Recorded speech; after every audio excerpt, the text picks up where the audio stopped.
Magandang umaga na naman po muli sa ating mga ka-agree. Ayan, kasama po natin ngayon ang ating kasamang katutubong mangyan dito po sa Sitio Pantay. Ayan, meron po silang munting hiling sa akin sapagkat sinabi ko po na pupuntahan ko sila doon sa kanilang mga munting tahanan doon sa Holo.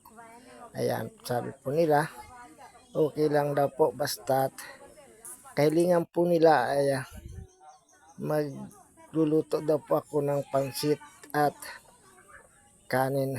Ayan, para po sila ay may pagsaluhan. Ayan po yung kanilang munting hiling.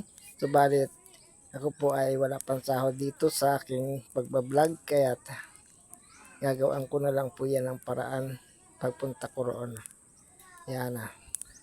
Kung sino naman po ang gustong tumulong ay pwede rin naman po.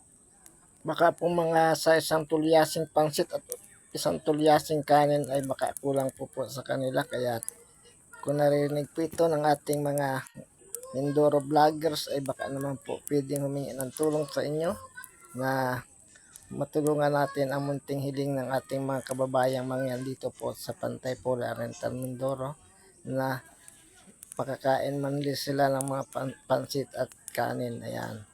Maraming salamat po muli sa inyong panonood ng aking munting video. Sana po ay huwag kayong mananawa pa ang suportahan at panoorin pa ang aking munting video. Maraming salamat po. God bless you.